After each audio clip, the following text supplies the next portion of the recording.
The year is 1547, and in the cold stone chambers of Whitehall Palace, a king lies dying. Henry VIII, the eighth of his name, ruler of England, France, and Ireland, defender of the faith he himself remade, his body swollen with ulcers, his leg festering with wounds that will not heal, his breath shallow and labored. The physicians whisper in corners, their voices hushed with the knowledge that they are watching the end of an era, the closing of a chapter in England's story that has been written in blood and ambition and the relentless will of one man. The courtiers prepare for a new reign, already calculating their positions in the court of a boy king, already shifting their allegiances like weather vanes in a changing wind. His son Edward, a pale boy of 9, waits in another wing of the palace, unaware that the weight of a crown will soon crush his childhood, unaware that the world is about to shift beneath his feet. The priests have been called. The last rites are being prepared. Documents of succession lie ready for the royal seal. In the streets of London, the people hold their breath, waiting for the bells that will announce a king's passing. But tonight something shifts in the fabric of time itself. A fever breaks. A wound begins to close. The king's eyes open, clear and burning with that same terrible intelligence that has defined 5 decades of life, that has brought queens to the scaffold and abbeys to ruin, that has rewritten the religious landscape of an entire nation. He does not die. He will not die. And England will never be the same. What follows is not history as it was written, but history as it might have unfolded. If a tyrant's heart had continued beating through centuries he was never meant to see, if the man who broke with Rome and broke the bodies of 2 wives had walked forward into ages that would judge him, remember him, and ultimately forget him. This is the story of an immortal king, of a soul bound to flesh that refuses to surrender, of a man who defied God's church and now, it seems, defies God's most fundamental law, that all men must die. The recovery is slow, agonizing, impossible. Through the winter of 1547 and into the spring, Henry Tudor clings to life with the same ferocious will that seized monasteries and seduced queens, the same determination that allowed him to defy the Pope and declare himself supreme head of the Church in England. The ulcer on his leg, that putrid wound that should have killed him with infection, that stinking corruption of flesh that had doctors preparing his burial shroud, begins to heal under the frantic ministrations of physicians who do not understand what they are witnessing. They apply poultices and leeches, they pray and they bleed him, they consult ancient texts and whisper of miracles, but in truth they are as baffled as they are relieved. It is as though his body, bloated and failing, has remembered some ancient strength, some deep reserve of vitality that pulls him back from the edge of the grave. The flesh knits together in ways that defy the medical knowledge of the age. New skin forms over the ulcer, pink and tender but whole. The fever that should have burned him to death subsides, leaving him weak but conscious. By summer, he is walking again, his massive frame supported by a carved oak cane, his steps slow but determined through the corridors of his palaces. He feels the weight of every year, the accumulated burden of 56 years of living, but he feels something else too, a strange vitality, as if his body has tapped into some reservoir that should not exist. By autumn, he is ruling again, sitting in council, listening to reports from ambassadors and admirals, signing proclamations with the same bold hand that signed in Boleyn's death warrant. And young Edward, that fragile boy who should have been king, returns to his studies, his tutors, his prayers, never to wear the crown that was meant for him, never to feel the weight of sovereignty that history had prepared for his narrow shoulders. The court watches in silence, in fear, in something close to supernatural dread. How does a man survive what killed him? How does a king defy death itself? The whispers begin, whispers of witchcraft, of pacts with darkness, of divine favor or divine curse. But Henry does not speak of miracles or divine intervention. He speaks only of unfinished business, of a realm that still needs his iron hand, of heirs and laws and the eternal glory of the Tudor name. He has been given more time, he declares, and he will use it as God intended, to rule, to shape, to control the destiny of the nation he has made in his own image. The 1550s arrive, and with them, a strange new chapter in the life of a king who should be a memory.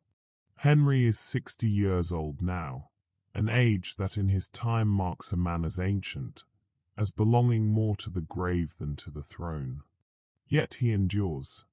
His body, though heavy and scarred, carries him through the days. His mind, sharp as the axe that fell on Anne Boleyn's neck, navigates the treacherous waters of European politics, of religious reform, of succession.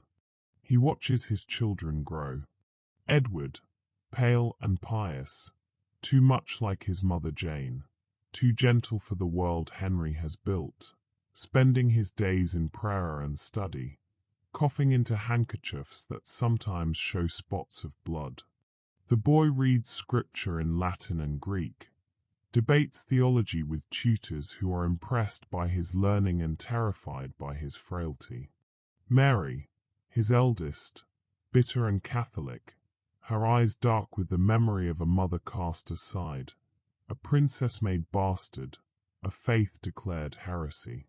She walks the halls of court with the dignity of wounded pride, attending mass in secret, keeping rosary beads hidden beneath her gowns, waiting for a father's death that never comes. She is 34 now, past the age when most women marry, trapped in a limbo between legitimacy and illegitimacy, princess and bastard, heir and outcast. And Elizabeth, red-haired and watchful, her mother's daughter in every cunning glance, every careful word, already showing signs of the brilliant, calculating mind that might have made her the greatest Tudor of all. At 17, she speaks 6 languages, dances with grace, debates with scholars, and watches her father with eyes that miss nothing. 3 heirs, 3 futures, and a father who will not release his grip on the throne to let any of them take it. The marriage proposals come, as they always have. Aging kings need alliances, need sons, need the illusion of virility. European princesses are offered, young widows, daughters of ambitious dukes. But Henry, remembering the disasters of his past, remembering the executions, the annulments, the blood spilled in pursuit of a male heir, the wives who disappointed him and paid with their freedom or their lives, he declines them all. 6 wives were enough, he says.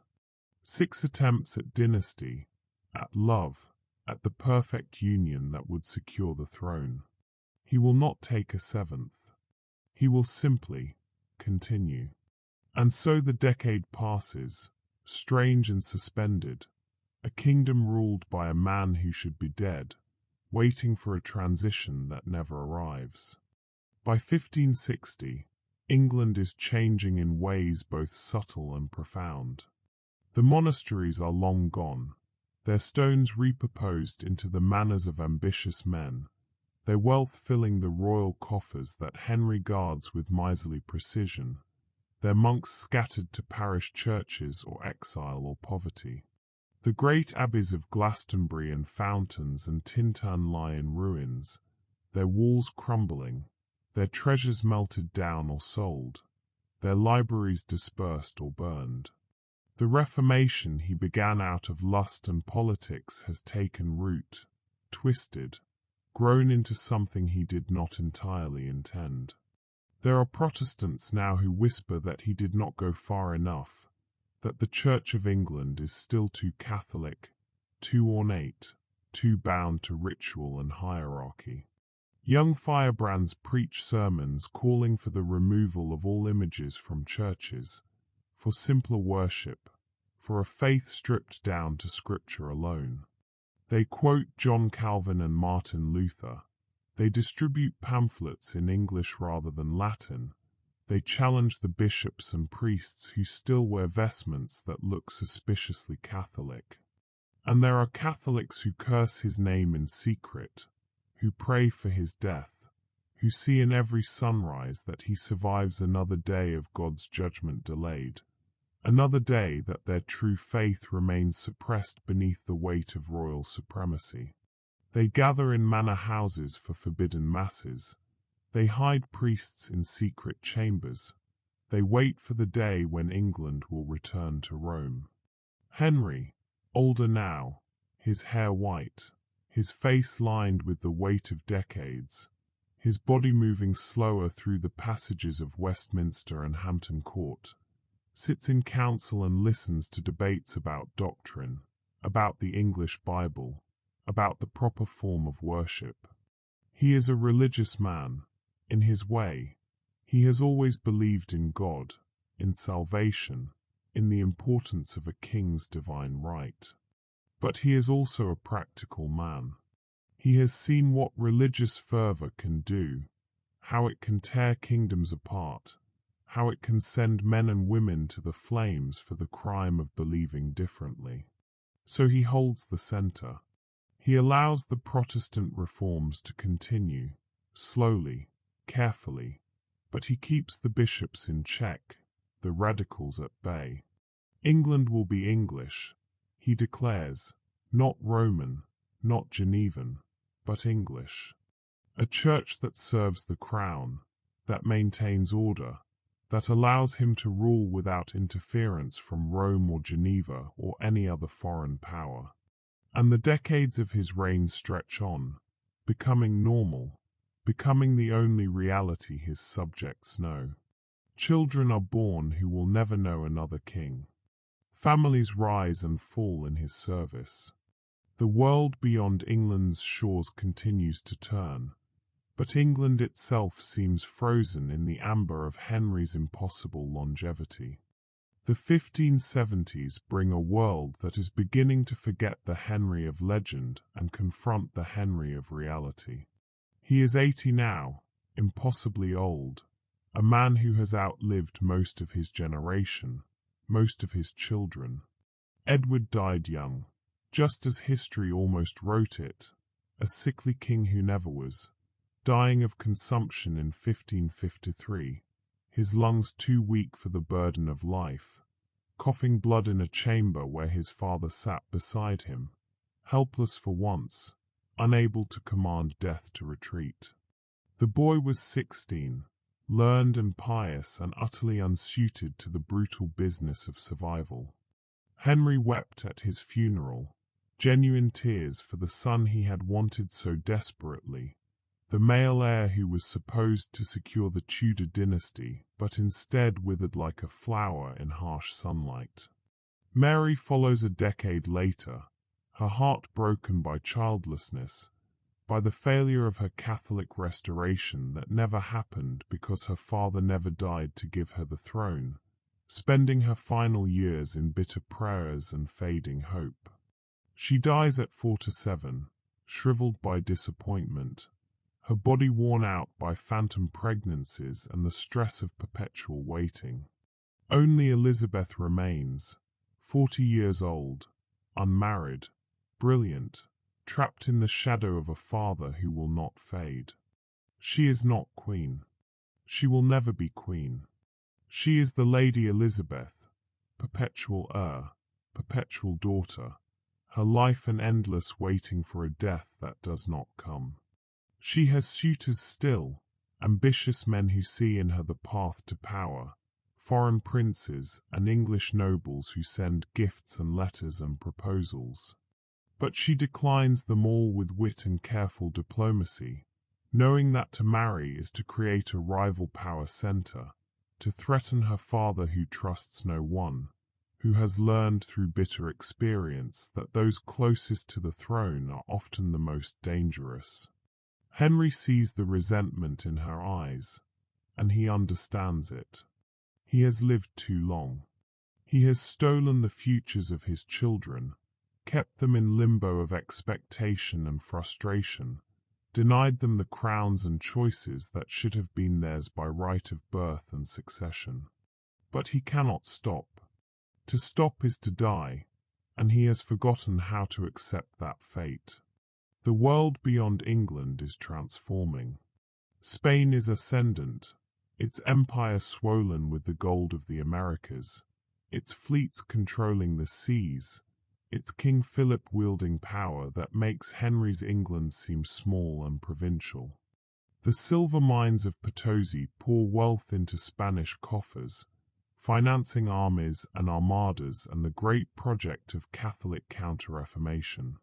France is tearing itself apart in religious wars, Catholic against Huguenot, massacre and counter-massacre. The St. Bartholomew's Day massacre still years away, but the tensions already building. The Netherlands are rising in rebellion against Spanish tyranny, fighting for freedom with a determination Henry admires. And England. England endures, stable, prosperous, ruled by a king who should be dust, who has become a fixture of the landscape, as permanent and immovable as the Tower of London or the cliffs of Dover. In 1588, the Spanish Armada comes. It is not the Armada of Elizabeth's triumph, not the great fleet defeated by English cunning and Protestant winds in the history that never was. It is an Armada that faces an aging, paranoid king who has spent 40 years preparing for exactly this threat, building ships, training sailors, fortifying ports, planning for the day when Spain would finally lose patience with England's heresy and rebellion. Henry, 97 years old, confined to a wheeled chair, his body finally betraying the limits of its impossible endurance, directs the defense of his realm from the stone halls of Westminster. His admirals are the sons and grandsons of the men who served him in his youth. His ships are the legacy of decades of investment in naval power, in the understanding that England's future lies on the sea, that an island nation must control the waters around it or perish. The Mary Rose may have sunk decades ago in that disastrous display before the French, but Henry learned from that failure, built better ships, trained better crews. The battle is brutal, costly, desperate. English fireships scatter the Spanish fleet in the Channel, burning galleons lighting up the night sky, screams carrying across the water as men burn and drown. The plan is executed with precision, ships loaded with pitch and gunpowder, set ablaze and sent drifting into the tightly packed Spanish formation at Calais. Panic spreads through the Armada. Ships cut their anchor cables to escape the flames, drifting into each other, colliding in the darkness. Cannons roar in the narrow seas. Men die in waters that churn with blood and wreckage. And when it is over, when the Armada limps back to Spain in defeat, its ships broken, its men decimated by English guns and North Atlantic storms, Henry receives the news with a grim satisfaction that is almost disappointment. He has won again. England is safe again. And he is still here, still alive, still ruling.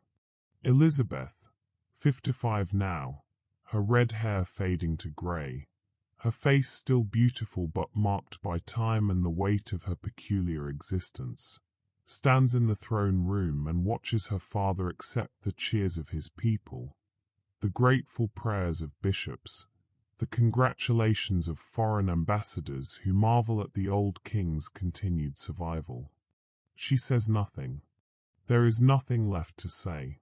She has spent her entire adult life waiting, preparing, hoping, and now she understands that she will die before he does, that the crown will never be hers, that her destiny has been stolen by biology that defies all understanding.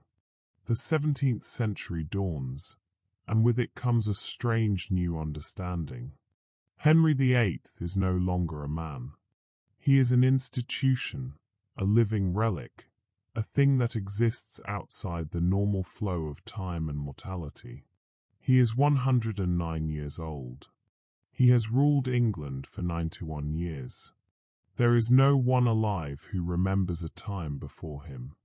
His reign has become the eternal present, the only reality his subjects have ever known. Grandparents tell children stories of their own grandparents, and in all those stories, through all those generations, Henry Tudor was king. The philosophers and physicians study him, from a respectful distance, in treatises and private correspondence that circulates among Europe's learned men. How does he live? What sustains him? There are theories, divine will, unnatural pacts, a quirk of humours and constitution that defies all medical understanding. Some suggest he is kept alive by the prayers of his people, that the collective will of a nation sustains its sovereign. Others whisper darker explanations, tales of alchemical elixirs, of forbidden knowledge purchased from travelling sorcerers, of a soul that made bargains it should not have made. The Rosicrucians and Hermeticists debate him in their secret societies, wondering if he has discovered the philosopher's stone, if he drinks from some hidden fountain of youth, if he has unlocked secrets that the ancient alchemists only dreamed of. But there are no answers. Henry himself does not know. He simply wakes each morning, his body ancient and failing but not yet dead, and he continues. The governance of England has shifted around him. He no longer sits in council every day, no longer rides through the streets to show himself to his people. Those days are long gone, vanished into a past that feels mythical even to him. He is attended by a small circle of advisers, many of them descendants of families that served his father, his grandfather, men whose ancestors bent knee to Henry VII, and now their children's children's children bend knee to Henry VIII. Policy is made in his name, laws are passed with his seal, but increasingly, the real power lies with the men who interpret his will, who speak for a king too old to speak clearly for himself, who translate his mumbled commands into the administrative machinery of state. Elizabeth has been dead for 9 years now, dying in 1610 at the age of 77, still unmarried, still waiting, her last words reportedly about her father and the throne that was never hers. The succession question has become impossibly tangled, a web of distant cousins and contested claims that no one can untangle.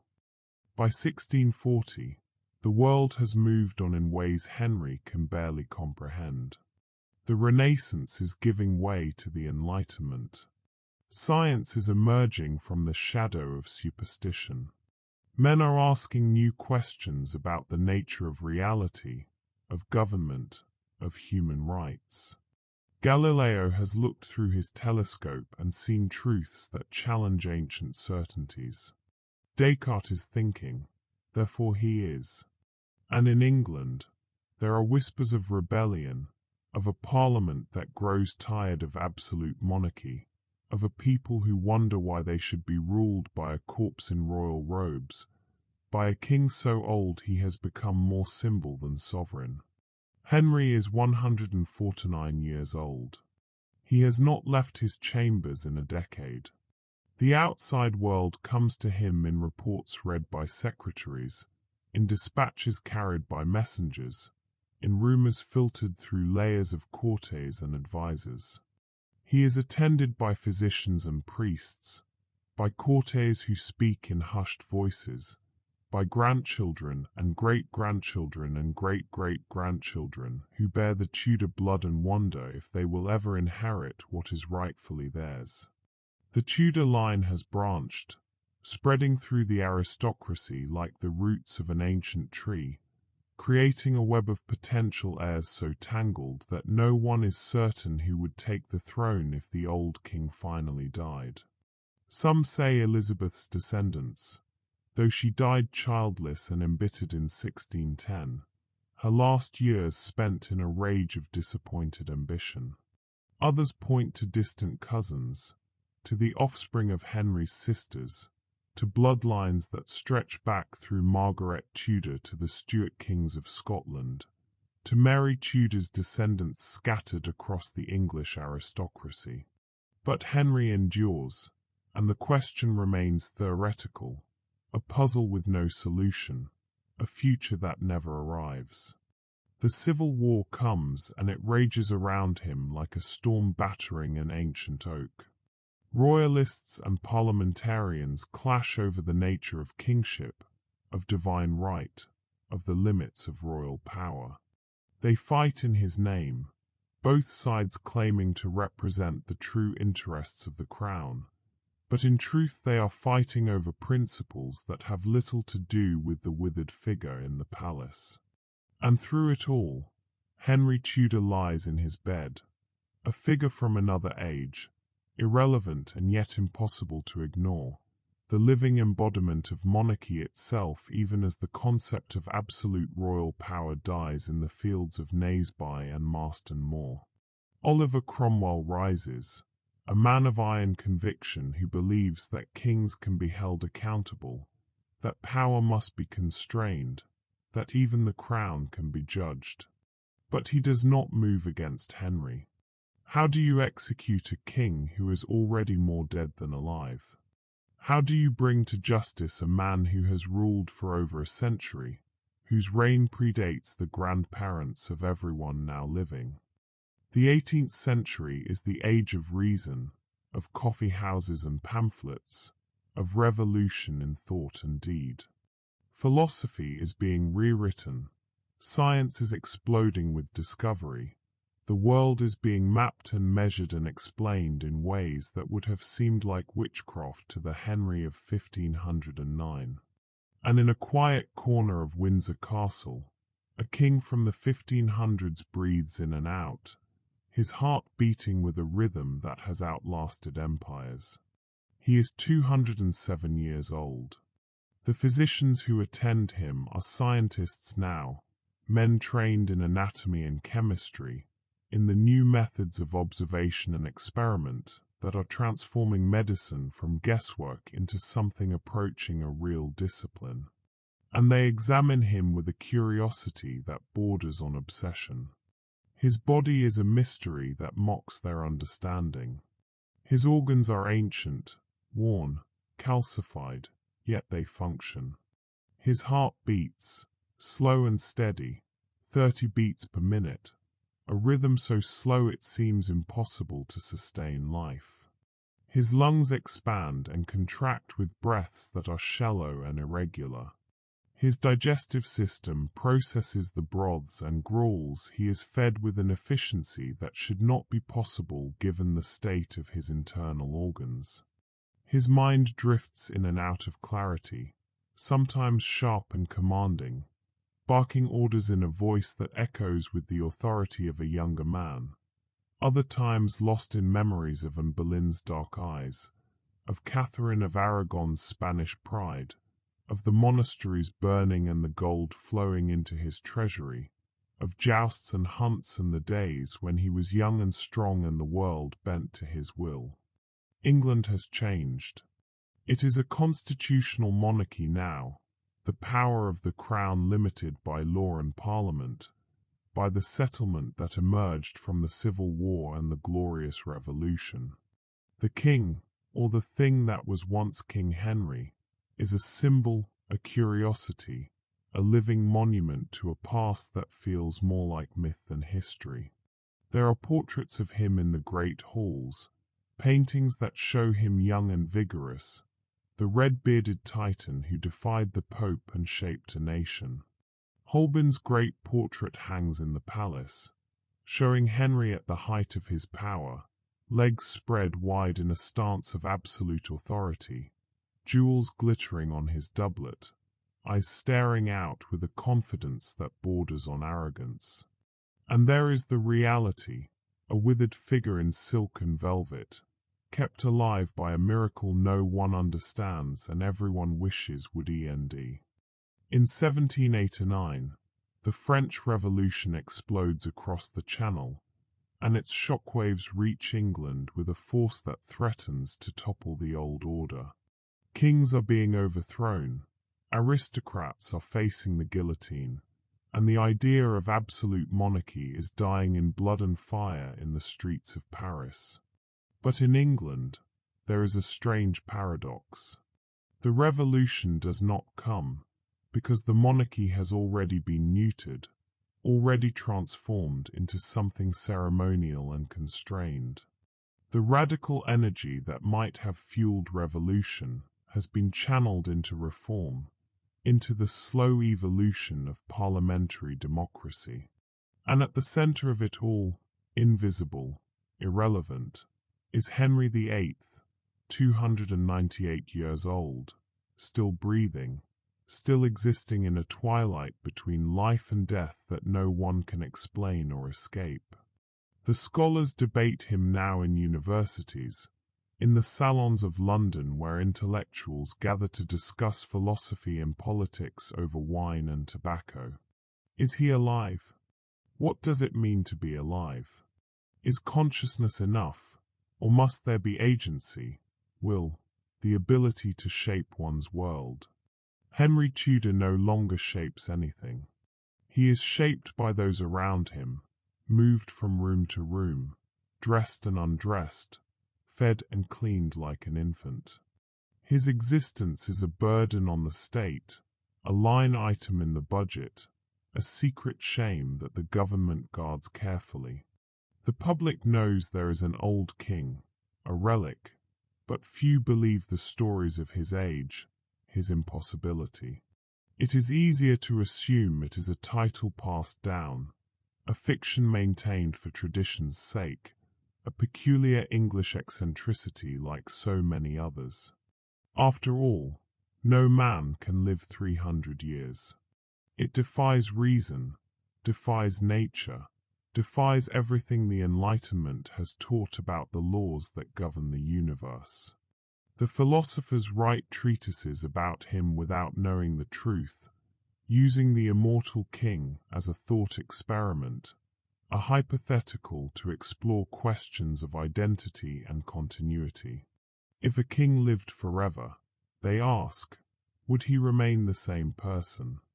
Would centuries of experience transform him into something else entirely? They do not know that their thought experiment is real, that the immortal king exists in a chamber not 20 miles from where they debate. The 19th century arrives with steam and industry, with railways cutting across the English countryside like iron scars, with factories belching smoke into skies that Henry would not recognize. He is 308 years old. He has lived through the reigns of monarchs who ruled in his name, through the rise and fall of the British Empire, through wars and treaties and revolutions that have remade the world a dozen times over. And still, he does not die. The medical establishment has given up trying to explain him. There are theories, always theories, genetic anomalies, cellular regeneration, quantum peculiarities of biology that will not be understood for another century. But the truth is simpler and more terrible. Henry VIII continues because he has always continued, because the universe or God or blind chance decided that this man, this tyrant, this king who broke a religion to satisfy his lust, will not be granted the mercy of death. He is moved to a private estate, far from London, far from the public eye. The monarchy has evolved beyond him. Victoria sits on the throne, a queen who understands duty and empire in ways Henry never could, who rules over territories Henry could never have imagined, who presides over an industrial revolution that is transforming human civilization. She knows of the old king, has been told the secret by her advisors, has even visited him once, making a solemn journey to the estate where he is kept. She looked down at the shriveled figure in the bed and tried to reconcile it with the portraits of the vital, dangerous man who founded the Church of England, who changed the course of English history through sheer force of will. She stayed only moments. The sight was too disturbing, too wrong. A king should die. A king should pass into history, into legend, into the safe distance of the past. But Henry refuses, his body clinging to life with a stubbornness that mirrors the determination that defined his reign. Victoria writes in her diary that night, her words carefully coded in case the journal is ever read. "I have seen the impossible today, and it has shaken my faith in the natural order of things." By 1900, Henry Tudor has become a ghost story, a legend whispered in the corridors of power.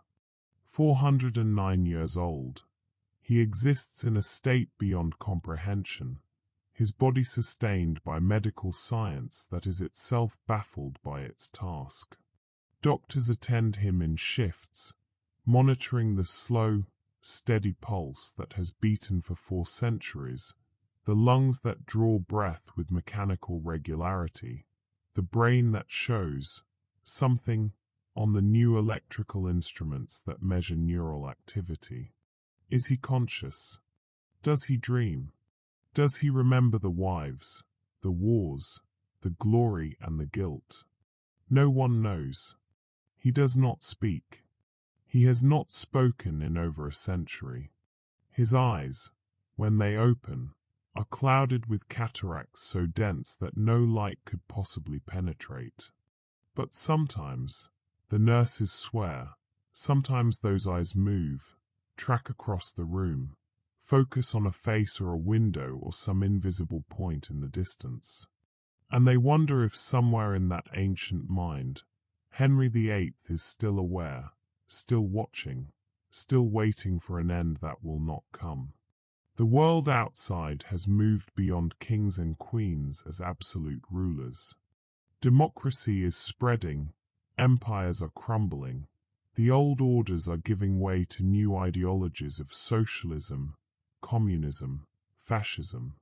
And Henry Tudor, the man who once held the power of life and death over millions, lies in a bed, powerless, eternal, a prisoner of his own impossible biology.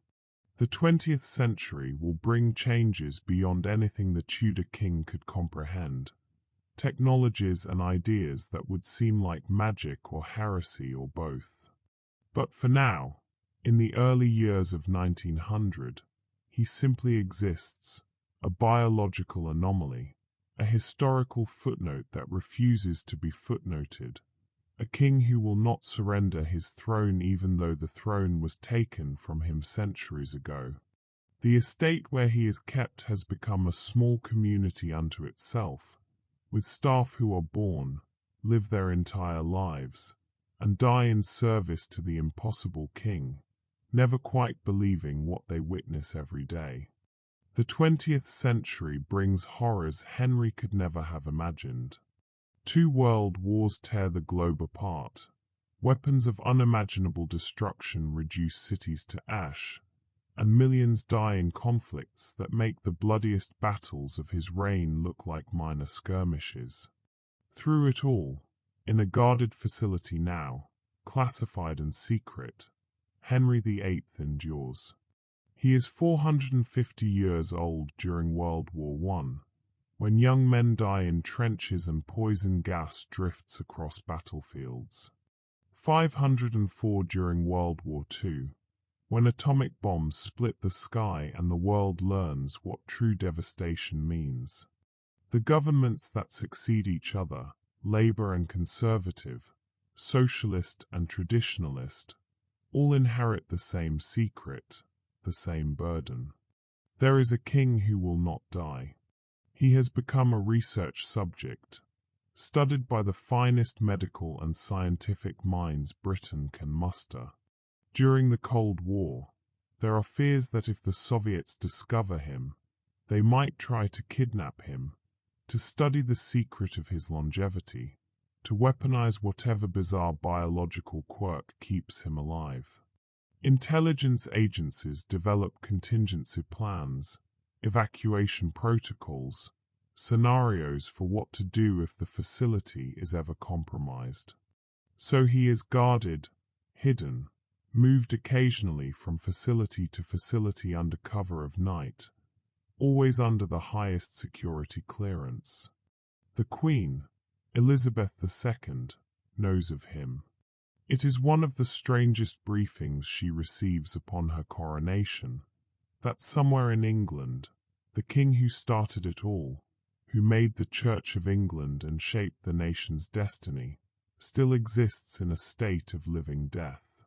She visits him once, this second Elizabeth, wondering if there is some connection across the centuries to that first Elizabeth who waited in vain for a throne. But there is nothing. No recognition, no awareness. Just the slow rise and fall of breath, the steady beep of monitors, the antiseptic smell of a medical facility that has become his eternal prison. She stands at the foot of his bed for 10 minutes, saying nothing, and then she leaves, troubled by thoughts she will never fully articulate even to herself. By the year 2000, Henry VIII has lived through 5 centuries.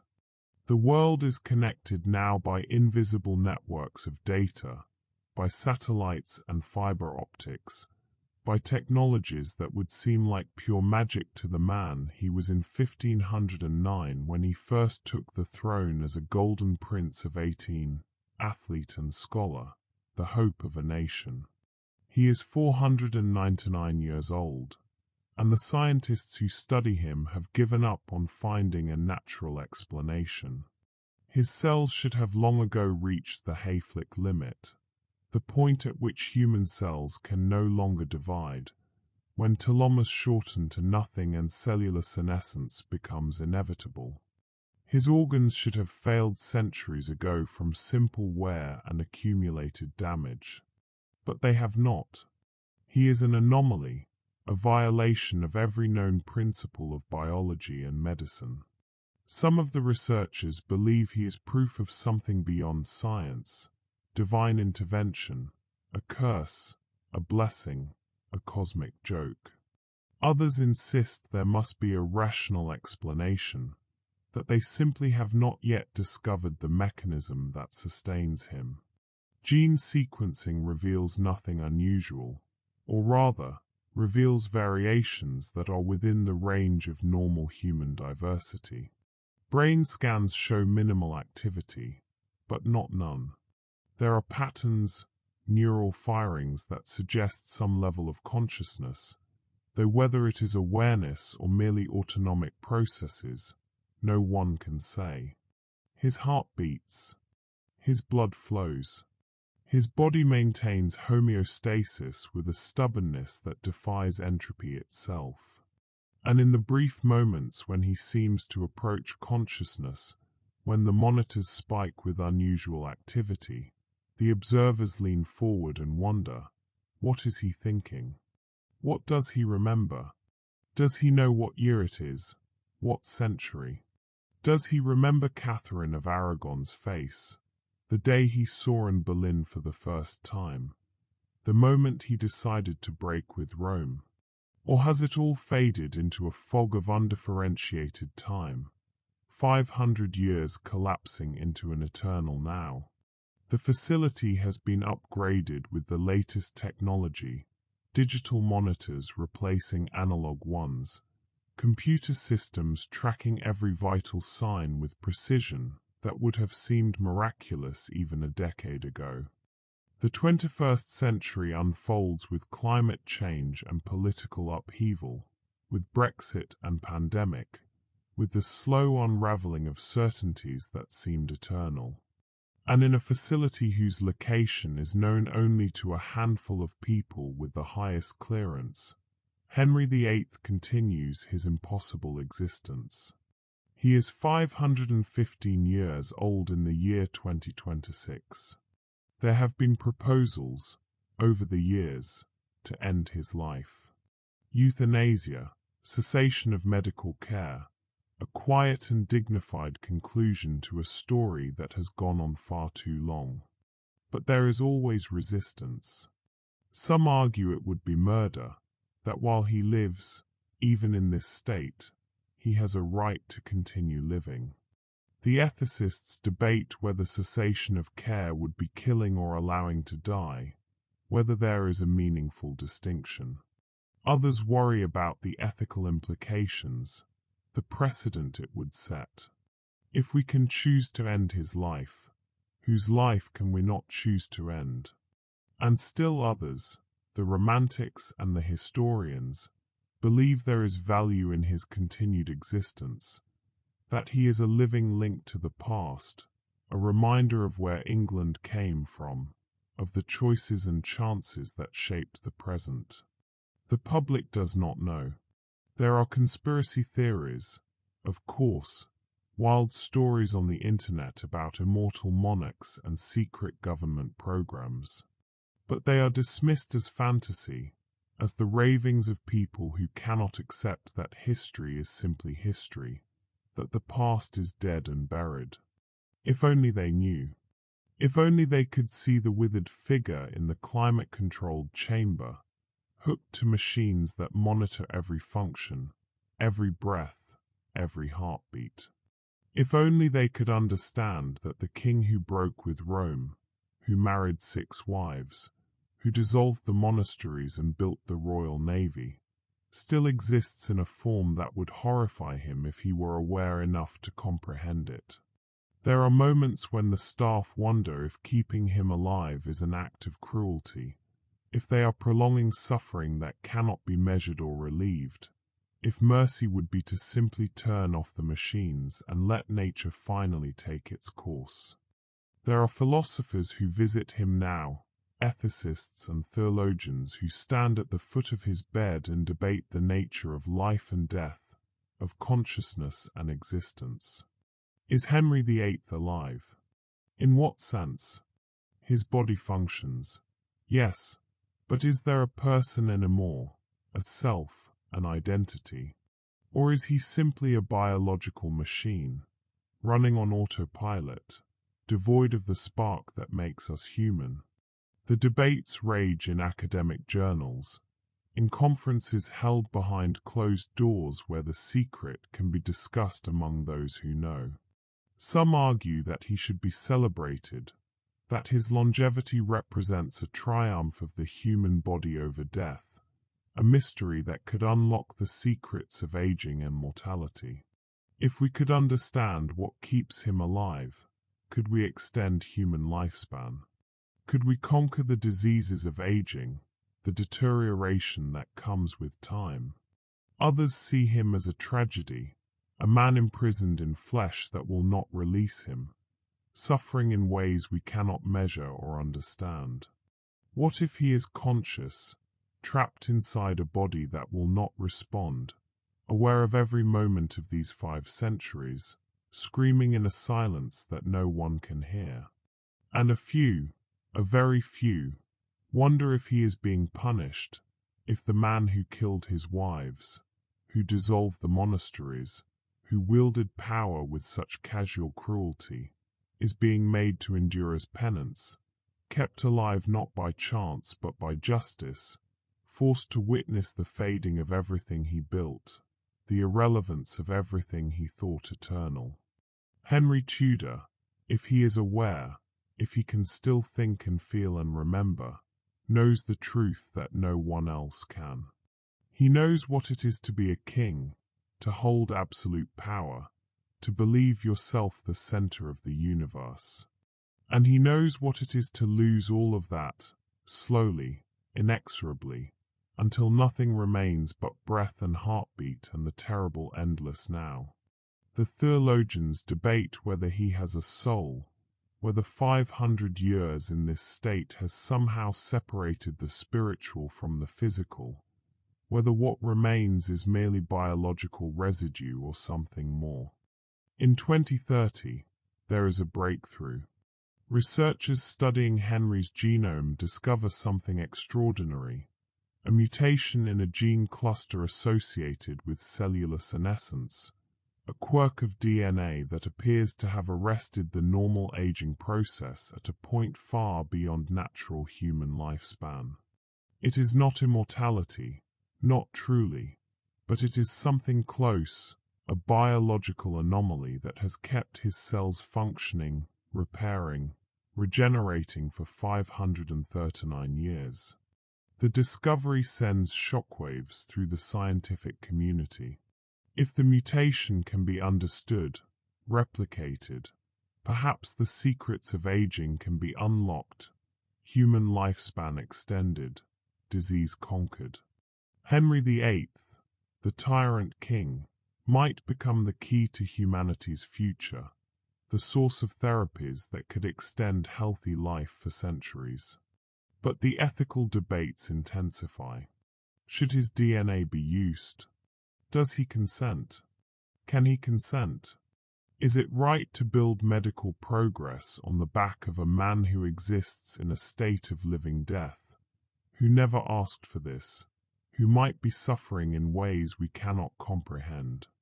The government convenes panels, commissions reports, delays decisions. The religious communities weigh in, some seeing it as blasphemy to tamper with what might be God's plan, others arguing that healing and extending life is a moral imperative. And Henry, oblivious or aware, no one can say, continues his existence in the sterile chamber, his body a battleground for debates he cannot join, his legacy transforming once again into something he never intended, never imagined.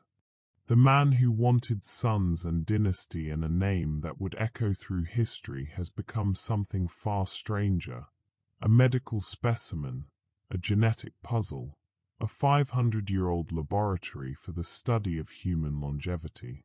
Pharmaceutical companies offer billions for access to his genetic material. Biotech startups propose experiments. And the government guards him more closely than ever, knowing that he represents not just history, but possibly the future of human life extension. The years pass. 2040, 2050. The world grows stranger, more connected, more fragmented.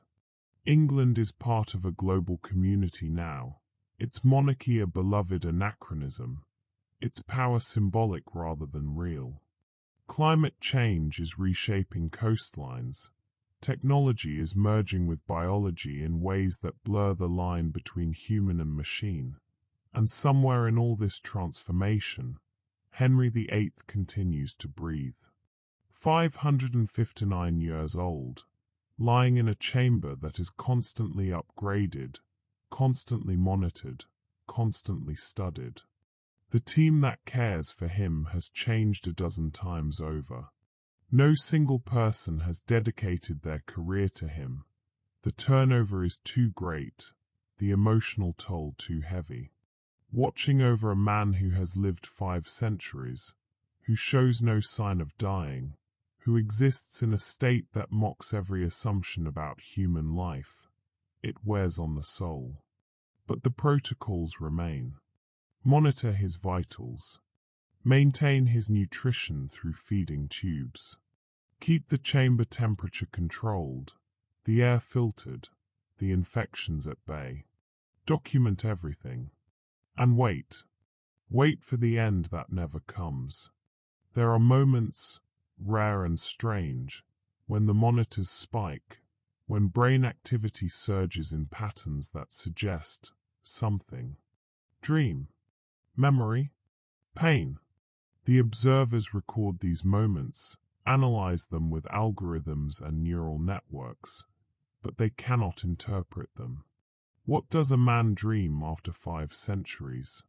Does he remember Anne Boleyn's execution, the feel of her hand in his before she knelt before the sword? Does he remember the schism with Rome, the thrill of defiance, the certainty that he was right and the world was wrong? Does he remember the first time he held his son Edward, that long-awaited boy, the hope of dynasty? Or has it all faded, eroded like the memories of ordinary men, leaving only fragments, sensations, ghosts of emotion without context or meaning? The researchers cannot say. They can only watch the monitors, record the data, and add another line to the endless documentation of an impossible life.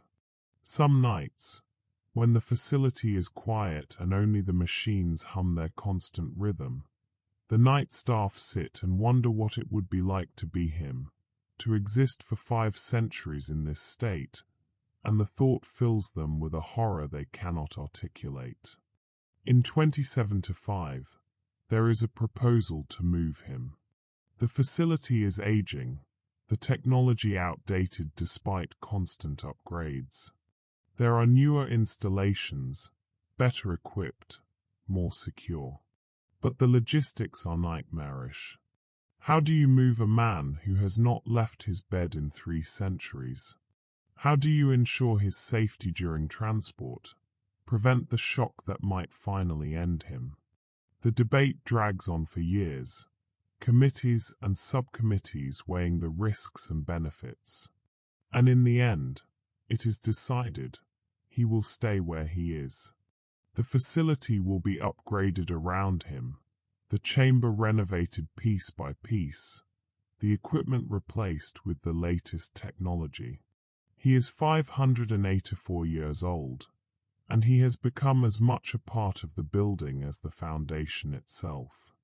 Immovable, eternal. The historians still study him, though now their work is digital, holographic reconstructions of his life drawn from centuries of documentation. Children in schools learn about Henry VIII, the king who broke with Rome, who married 6 wives, who shaped England into the nation it became. They learn about Anne Boleyn and Catherine of Aragon, about the dissolution of the monasteries, about the political and religious upheaval of the Tudor period. But they do not learn that he is still alive. That secret is too strange, too disturbing, too impossible. And so the legend and the reality diverge completely. The Henry of the history books is a figure of romance and terror, a larger-than-life character from a distant age, safely dead and turned to dust. The Henry of the research facility is a medical mystery, a biological specimen, a living fossil from a world that no longer exists. And between these two versions, between legend and reality, there is a vast unbridgeable gulf that grows wider with every passing year.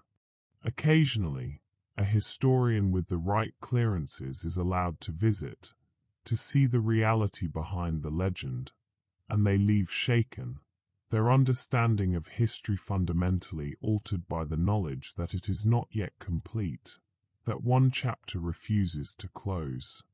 We approach the present now, the year 2805, and Henry Tudor is 594 years old. The world outside is struggling with climate refugees and resource scarcity, with the question of what it means to be human in an age of artificial intelligence and genetic engineering. Humanity is reaching for the stars, building colonies on Mars, sending probes to the outer reaches of the solar system. And in his chamber, Henry VIII exists in a stillness so profound it seems to stop time itself. His body is frail beyond imagining, skin like parchment stretched over bones that are somehow still intact. His hair, what little remains, is white as winter frost. His face is a map of centuries, every line a decade, every hollow a generation. But his heart beats. That ancient, impossible heart, 26 beats per minute now, slow as the turning of the earth, continues its rhythm. The monitors track every beat, every breath, every flicker of neural activity. And somewhere, in the electrical patterns that flicker through his brain, there might be consciousness. There might be Henry, the man who was once a king, who commanded armies and commanded wives, who believed himself chosen by God and proved it by remaking God's church in his own image. What does he think of now, if he thinks at all? Does he regret the wives he killed, the monasteries he destroyed, the faith he shattered for political convenience? Does he remember the feeling of power, the rush of being young and strong and invincible? Does he wish, with whatever fragment of will remains, for the mercy of an end? We cannot know. We can only watch, and wait, and wonder, if a man can live forever, what does forever mean? Is it a gift or a curse? Is it glory or punishment? And what does it say about us, about humanity, that we keep him alive, that we study him, that we cannot let him go? Perhaps we are afraid that if we release him, if we allow him to die, we will lose some essential connection to our past, some link to the time when kings were kings and England was being forged in the fire of one man's will. Or perhaps we simply cannot accept that some mysteries have no answers, that some questions can never be resolved. And so we continue. The doctors make their rounds. The monitors beep softly in the controlled environment. The data is collected and analyzed and archived. And Henry VIII, eighth of his name, King of England, France, and Ireland, defender of the faith, continues. Still breathing, still existing, still here, in a future he was never meant to see, living a life that was never meant to be lived, a story with no ending, a king with no kingdom, a man who cannot die, and cannot truly be said to be alive. Time flows forward. The world turns. History accumulates in layers, centuries piling on centuries. And in the quiet chamber, in the steady pulse and shallow breath, in the mysterious persistence of biological functions that defy all explanation, the Tudor tyranny endures. Not as power, not as politics, not as the iron rule of a Renaissance monarch, but as breath, as heartbeat, as the inexplicable continuation of flesh that should have returned to dust 500 years ago. This is what remains of Henry VIII. Not glory, not conquest, not dynasty. Simply existence. Pure, inexplicable, eternal existence. And perhaps that is the final irony of a man who wanted so desperately to be remembered, who broke kingdoms and churches and lives to secure his legacy. He is remembered, yes, but not in the way he imagined. He is not the glorious king of paintings and pageantry. He is the impossible king, the eternal king, the king who proved that sometimes the worst fate is not death, but the endless, meaningless continuation of life long after life has lost all meaning. In the year 2085, the staff who tend to him are the great-great-great-great-grandchildren of those who first began this vigil centuries ago. They perform their duties with a mixture of reverence and horror, knowing that they are caring for something that should not exist, that violates the fundamental order of the universe. And sometimes, in the deepest hours of the night, when even the machines seem to hold their breath, they wonder if he knows they are there, if some fragment of the man who was Henry Tudor looks out through those clouded eyes and sees them, judges them, curses them for keeping him in this prison of immortal flesh. But the monitors continue their steady rhythm. The heart beats on, and the tyranny endures.